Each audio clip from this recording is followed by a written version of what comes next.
Leave it to their biggest rivals to bring out the best in the New York Jets and add another wacky result to a long history of wacky results in Sunday's matchup of bitter AFC rivals. No matter how it happened, the Jets needed this one, and now they have a benchmark to remember as they try and prove they're not tanking for Sam, Josh, or any other top-rated quarterback in next year's NFL Draft. We'll break down the win, top performances, and much more as JCR on PSN starts right now.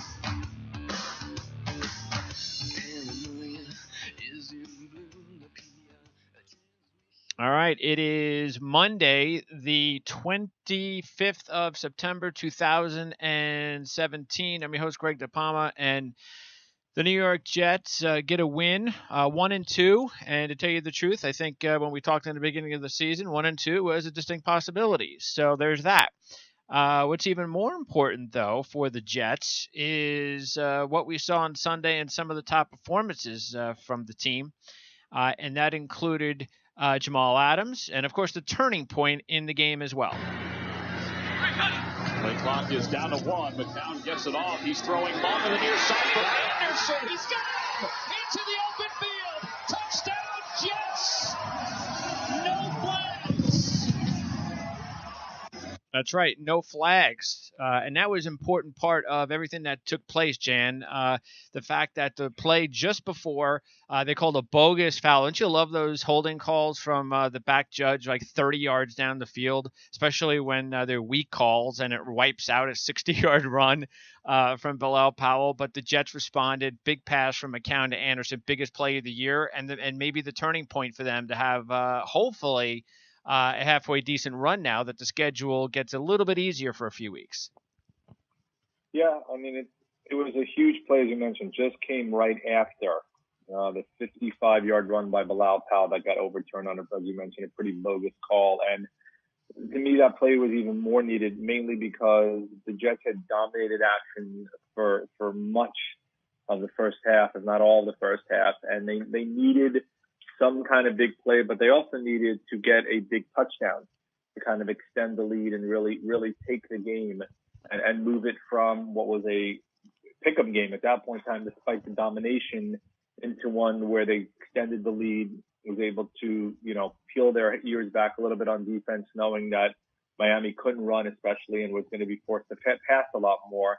And then also, more importantly, to show they could have that big play on the board and get that quick hitter if need be. And Anderson was wide open. It was a beautiful throw by McCown, who showed a lot of arm strength yesterday, which is, I think, one of the big surprising things that I don't know if we expected to kind of see out of him. But, as you said in the intro, the suck for Sam or the Jets for Josh or the tanking that we've talked about it. And I've given my view fairly clearly on that. And I know a lot of Jets fans were conflicted as to whether or not to be rooting for a win tomorrow or to be rooting or be rooting for a loss yesterday, mainly because of the impact moving forward. But yesterday, pretty much all three phases for the most part of the team was working, but especially the offense.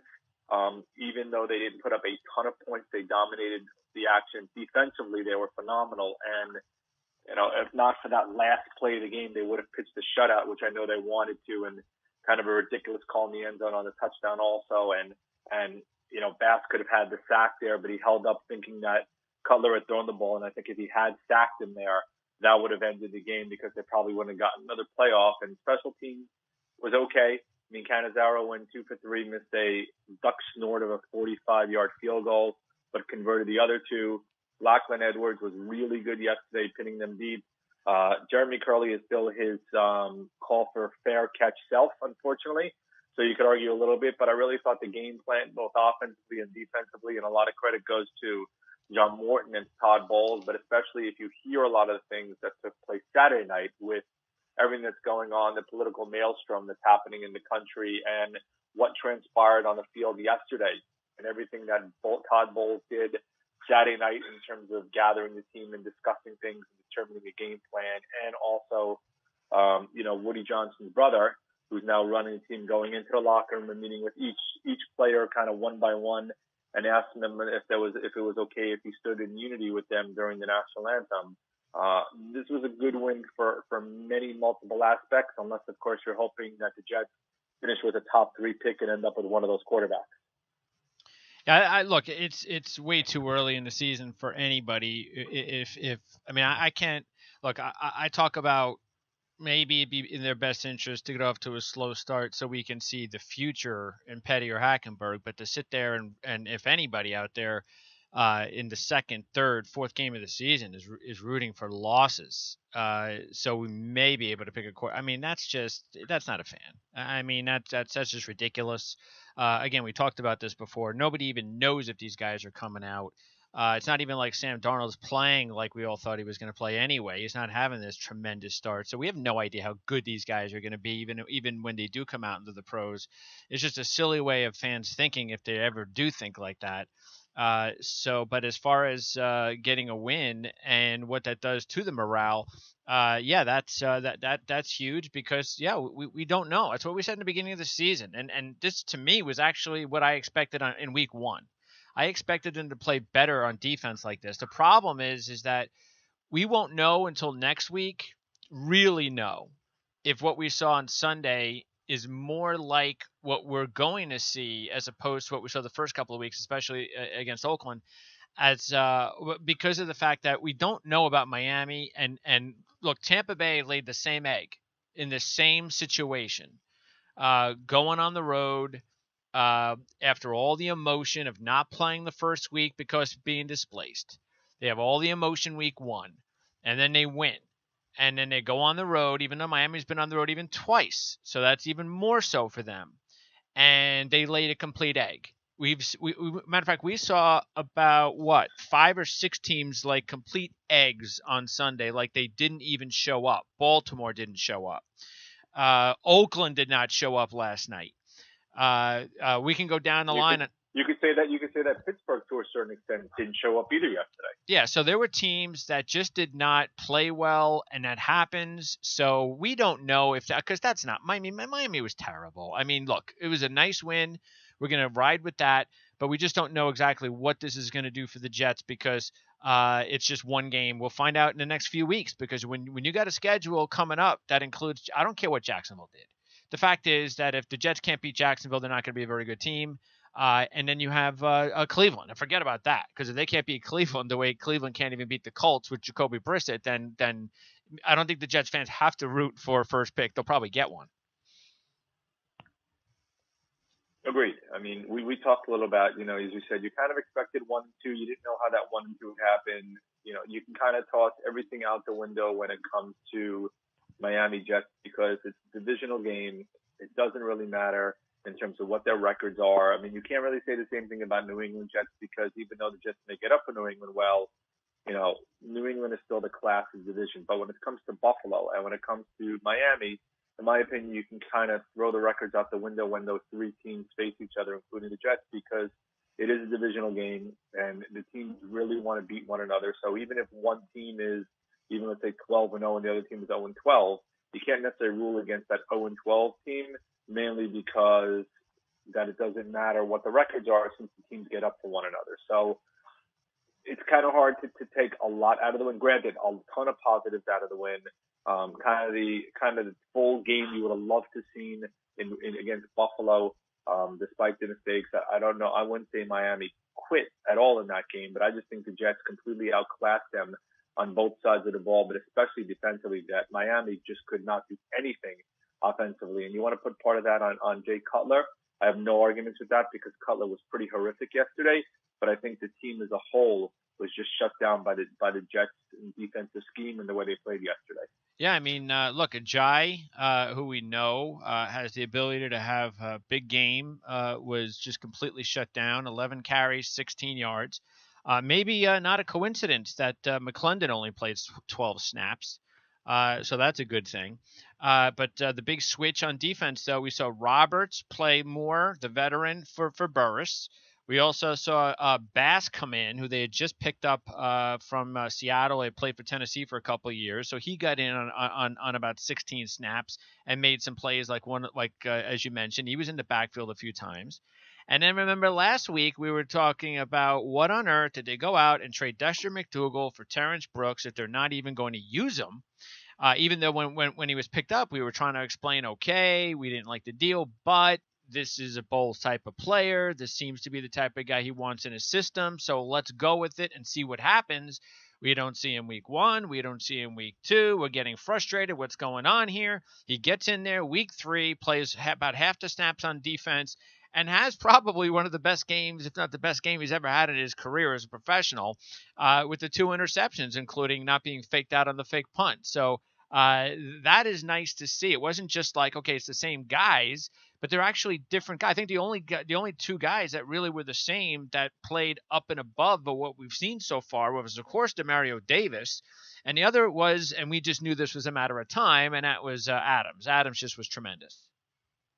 Absolutely. I mean, Davis was tremendous yesterday, all over the place. I mean, had a good number of tackles the first couple of weeks, but happened to not necessarily be in the best position at all times. But yesterday, I really thought Davis did a good job of getting the Jets in the right schemes, the right calls on defense, was all over the place in terms of being in the right place himself, making tackles, not missing tackles. And as you said, I mean, Adams was tremendous yesterday, all over the place. He wasn't particularly bad last week in that debacle against Oakland. I thought he didn't play too badly against Cooper and against Crabtree, but yesterday he truly was all over the place and showed why when Jets took him at 6th overall that, a lot of people felt the Jets, ironically enough, got a steal, even though it was number 6 overall. So definitely a big game out of him, one that, as you said, we kind of expected, mainly because that this is the talent level that he has and everything you've heard from coming out of the locker room and how his teammates felt about him, you kind of believe that, okay, this is just the first step of many the first couple of weeks. And once he starts getting settled in, the hope is that he and May end up becoming that defensive combination that we hoped they would be on the back line. And then secondly, I think we also have to talk about Morris Claiborne was really good again yesterday. And the big issue with Claiborne in the past has been his injury status, that he's always hurt. And yesterday, finally, or the last couple of games, finally, he's shown what he can do when he is healthy. And to me, that's kind of like the biggest key out of everything is that he actually has been healthy and been able to be on the field. And when he has been on the field, as we've seen, he's been exceedingly productive when on the field. Yeah, there's a lot of hope that as far as the back end, I mean, right now, especially if Brooks becomes a player for this franchise, that's at least one spot on this team that they're not going to have to worry about for a while. We kind of felt that way with May and Adams, but if they can add Brooks to that secondary, that would be great. They can use everybody back there that they can get. So it's a nice sign. Of course, we've also talked about what a break it was for the Jets, that maybe Coney Ealy has found a home. Sometimes with players like Ealy, for whatever reason, it's not working. And who knows whether it was locker rooms, whether it was, he had an attitude. Who knows? It could have been anything. But I haven't heard anything negative about Coney Ealy here. We heard it in Carolina. We heard it in New England. That's why they got rid of him early. But we haven't heard about it here, and we know how talented he is. So that would be a really huge break for the Jets if they can basically pick up a guy like Ealy for nothing. And, of course, Jenkins continues to do a solid job. So question is, can Darren Lee start stepping it up? Can Davis be more consistent? And then hopefully we'll even get more production from the big guys up front, Leonard Williams and Wilkerson. But a really nice start for the defense in this matchup. And like we just talked about, when you're going up against Jacksonville, even though they're a very good defensive team, fact is offensively, and in Cleveland, defense probably where they're a little bit stronger, even though they didn't show that yesterday. But they're a little bit stronger in defense than they are in offense as well. So the defense needs to come up over the next few games if they're going to give the Jets an opportunity for a halfway decent season. Offensively, one of the things I look, it was nice to see Powell come in. And I don't think it takes a professional scout to watch Forte, and then you see Powell, and it's so obvious Powell has the burst that Forte doesn't have anymore. He's just old. He's like a year or two away from retirement. When Powell comes in, you just see instant bang. And, I wonder, though, is the reason that Powell actually ended up with more snaps over Forte is because of Forte's toe injury?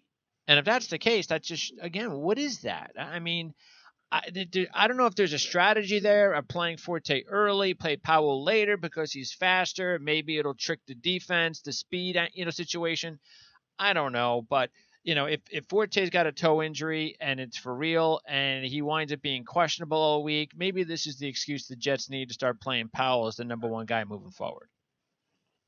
I mean, yeah, they shouldn't need the excuse to play Powell. Look, I happen to still be a Forte fan, but as you said, it's pretty clear that Powell has that burst that Forte lacks right now, and that could be the wear and tear and overuse his first couple of years. But the one guy also I like a lot is Elijah McGuire, and I think McGuire has shown some good things in terms of when he's on the field, and he's been pretty darn good in terms of his limited action. So between the two of them, you would kind of think you would start to set up a bit more of a combination of just those two and start phasing. You would start phasing Forte out a little bit, and maybe, as you said, it's the toe injury that may result in the fact that he gets phased out a bit, depending on how healthy he is moving forward. But Powell should be the bell cow, just because of what we've seen from him production-wise. What he showed last year when he got more opportunities, what we've spoken about before, that we felt that he needs to be the guy that really gets those opportunities to try to excel, as opposed to having to bide his time and basically get the scraps that other guys try to get. And then moving on from there, use McGuire as that, I wouldn't say change up back, but use McGuire to take on the opportunities that he could get that don't necessarily go to Powell, and maybe start eking a little bit away from the workload that they used to give Forte. It's okay. We have Powell, give him a lot more carries. We have McGuire start to feed some of the carries that Forte may have gotten, and then make Forte maybe the third option. But it's kind of hard to get a sense as to what the actual pattern is, because it almost doesn't seem like there really is a pattern in terms of how to utilize those three backs right now. Yeah, that's why I was thinking. That's the only thing that it's the only way I can kind of figure it out, is that because they can't do it the opposite. They can't go, if they want Forte to get as many snaps as Powell, they can't go Powell Forte. I mean, they could, but that wouldn't make sense because Powell's faster. So you don't want to go from fast to slow. You want to go from slow to fast. Sort of like when you have a power back and then you go to a speed back. You want to really disrupt the way the defense is expecting a running back to hit the hole. So I can't imagine. So I can kind of think if that's their reasoning. All right, I'd listen to it. I don't agree with it, but I would listen to it, and then I would go, okay, at least you have a plan. But here's the other thing too: is that what I would do is I would talk to Forte, look, and make sure, or at least know the type of person he is, and say to yourself, do you believe he's the type of guy that will be okay getting 10 to 15 reps a game? And if you believe that, then fine. You keep him on the team. It's good to have a veteran backup, running back injury. It's good to have a guy like that in the clubhouse. All right, it's only a few $1 million. One more year, he's gone. But if you think there's in any way that that's going to cause a little bit of an issue, or there might be a little, or you only want to play him a little bit more because you feel bad for him, or any of that nonsense, then what you should really try to do is, and I know you're eating $3 million, but eat it. Trade him, get a conditional pick. I don't care if it's a 6th or a 7th. But and in most circumstances, I understand why teams just don't want to eat that kind of money. But the explanation to the owner, or the owner, the minority owner, Woody's brother, is, look, I understand you're eating this money, but the reason that we think it's best for us to do this is because this will take, if we don't trade him, this is just taking away from carries from the younger guys. And Powell's not McGuire. He doesn't need time to figure things out. He is ready. He's a veteran. He can be the number one guy. So so now we've used these few weeks to maybe get McGuire into the mix. Okay, now we're there before the trade deadline. Let's do Forte a favor. And if you want to be nice to the guy, well, let's do him a favor then. Let's go ahead and trade him to a veteran team that's trying to win a Super Bowl, get a conditional draft pick out of the deal. And yes, we lose $3 million, but it'll be the best interest of the franchise, even if that costs us $3 million, to make sure that Powell and McGuire get the reps.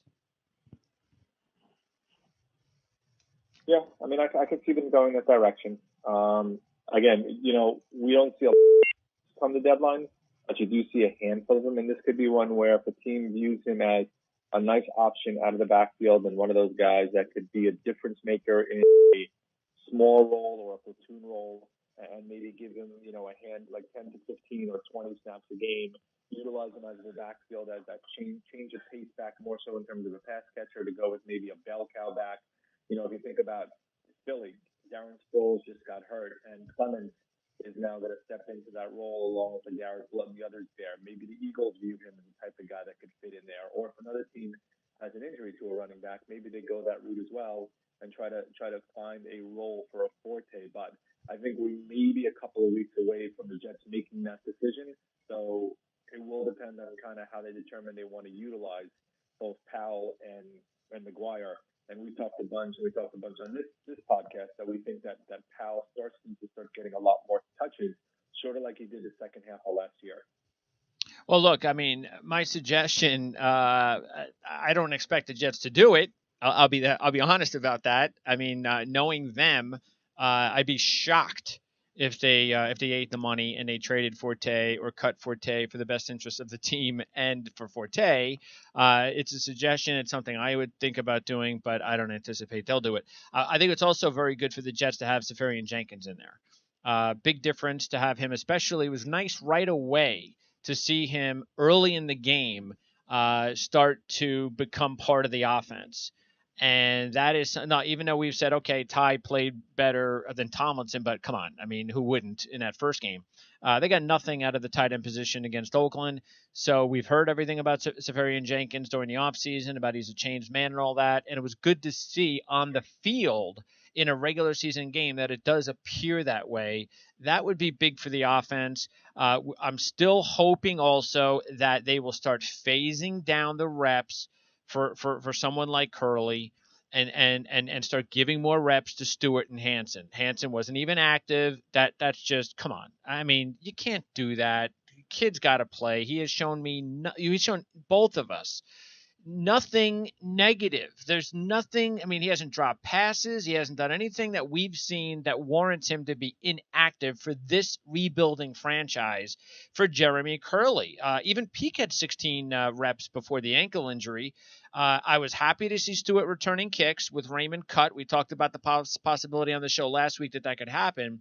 But you can't give Stewart 5 reps when one of his reps was a dramatic one-handed catch. I agree. I mean, we'll talk about Safarian Jenkins first. I mean, him getting involved early and often was a big thing because you get him indoctrinated into the mix. You get the blood pumping in terms of his first action in a while. He gets to see the tangible benefits immediately from all the work that he's done in the offseason. And granted, his issues with alcohol, et cetera, are well known. It's going to be a daily battle for him to kind of keep that suppressed or be able to at least, not really suppress and deal with it. So that's a key that I'm just going to have to monitor that day to day. But in terms of on the field, there was a reason why he was a second round pick out of the University of Washington is because he does have a tremendous amount of talent. And getting him involved in terms of in the game plan, receiving passes, especially not so much even blocking. He had one pass where he went really up the ladder to catch it on a throw by McCown that was only a handful of tight ends probably could make given his size and his ability to catch the ball. That was a great to see. The 5 catches was also nice to see generically overall.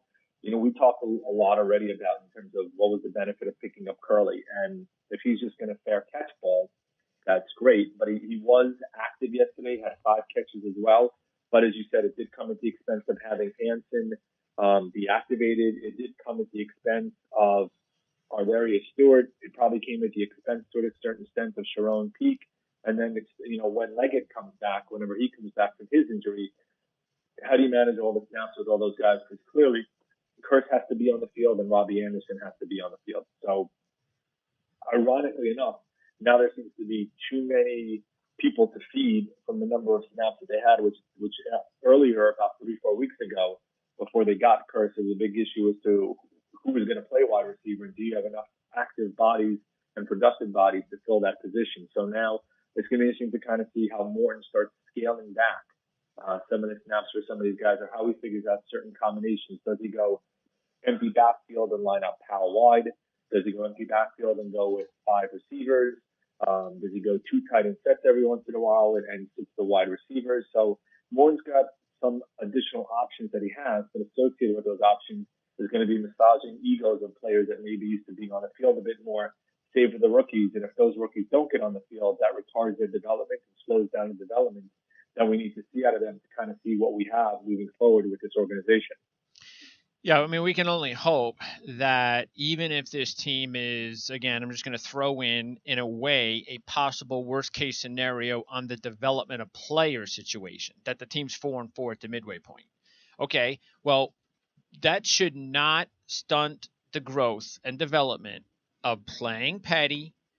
If Hackenberg, do you think Hackenberg's ready at some point because of practice, playing him? Because I'll tell you one thing, as soon as Petty becomes let's just say at some point this season, Petty gets in, because if he doesn't get in, we're going to I think we're all going to have heart attacks here if McCown plays all 16 games and there's no development at all from the young quarterbacks. But whenever Petty does get in, Hackenberg needs to be the number 2. And the reason he needs to be in the number 2 is he needs to get number 2 reps in practice. They completely screwed this situation up last year. It's the reason that they should have cut Fitzpatrick in midseason as soon as they gave Geno the start, because they needed to move up, even though it was only number 3 reps. They should have moved Hackenberg up on the depth chart, because Morton came in, and that's why he talked about it. He said, look, it was a wasted year for Hackenberg, because it was. He did nothing.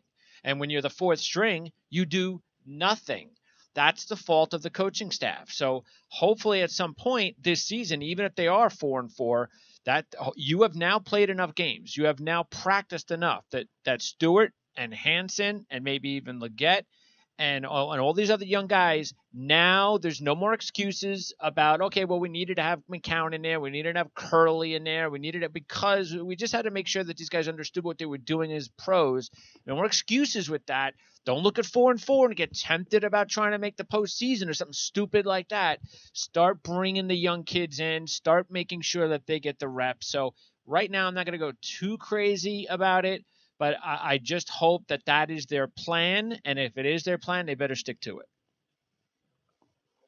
As long as there's a plan. I mean, that's the thing you and I have talked a lot about is identify a plan and come up with the plan and then utilize the plan. And that's kind of what we wanted to see, because if they do that, then we hope the rest will take care of itself, assuming that you follow that plan and that plan comes to fruition. As long as you follow the plan, you don't really know exactly obviously what's going to happen subsequent to the implementation of that plan. But far too long, as you said, we didn't really know what that plan was.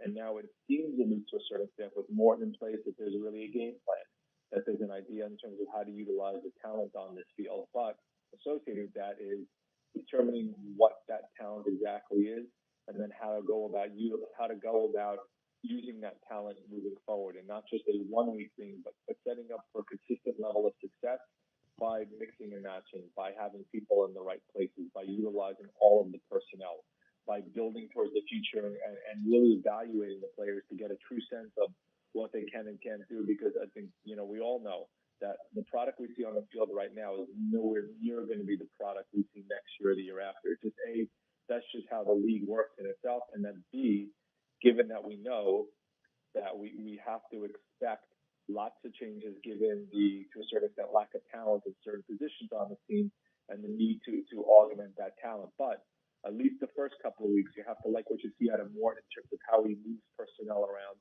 and the play calling we've seen the first couple of games. Yeah, and look, he was creative with Lawrence Thomas, using him as a fullback. I think he was in for about almost 15 snaps. It wasn't just a one play. So they used him as a blocker. I'm not saying it worked to an extent, but it did on that one play, which was kind of funny. So, and we mentioned this in the beginning of the season or before the season about how they really didn't have a true fullback on the team. Everybody that tried out, these young kids, just converted linebackers, it didn't work. And so you have to be, and we talked about it. You have to be creative. Maybe you go out, you get a tight end that could also block as a fullback. Well, what did they do? They got Lawrence Thomas, who played tight end at college before he played defense. So that's using your mind. It's being creative, and that's the kind of thing that we'd like to see. And so that was nice. I'll close with this because this is probably the worst thing that happened that Todd Bowles has got. Somebody on the coaching staff has got to be his backup guy. And I've said this many times before. I think a coach always needs to have somebody assigned on the staff that is sort of like the de facto challenge guy and game manager guy. It's the guy that spends more time than Bowles has to try to figure certain things out and be the little birdie in the ear about make sure you do this or don't do that. Todd Bowles' decision to throw the red flag out on Miami's first play of the game on a 10-yard pass was the dumbest red flag I've seen in my entire life. Kind of hard to argue. What is he thinking? Who cares about a 10-yard pass in the first play of the game for the opposition when you now lose a timeout and a challenge? The only reason I can think of challenging it is if you have indisputable evidence that you see that it's going to be overturned. Sure, indisputable, absolutely. I have no problem with that, but obviously he didn't. If it's borderline, then I think you just got to let it go. Yeah, I think what it was is that I think he thought he was being smart because he saw the Dolphins rushing up to the line of scrimmage. So he thought, oh, I guess they must be rushing up to the line of scrimmage because it was not a completed pass. I'll throw the red flag. He didn't know it. He didn't have time to see it. That's all I think he was going on. Was they're rushing to the line of scrimmage. Let me throw the red flag out there. He was guessing. You can't do that. Come on. I mean, you're not a rookie. Not that early in the game. You do that maybe late in the game. Sure. If you think that you need to stall a drive or you need to maybe take a shot at it and you need to it's a key play and you're later on in the game, but you had a great first play of the game. It's kind of silly to make that kind of decision there. All right, Jan. So thanks a lot as always. The Jets get a win next week. They host Jacksonville, which is kind of surprising to see that the Jets get an opportunity to play a team coming back from London. I don't know. I thought these guys always got weeks off after their London trips. They usually do. That's usually been the thing they've always talked about is giving that team a week off before they come back to reacclimate themselves to the time differential. All right, so not exactly sure what that was about or that is about, but maybe the Jets can take advantage of it. But Jacksonville is coming back off a real blowout win over a Baltimore team that we both thought a lot better than what they showed on Sunday. Well, that's and that's a good thing, as we saw from Oakland last week. I mean, sometimes you get these blowout wins in the NFL, and it works against you. So, because it's not, especially with teams that are mediocre, if they're mediocre.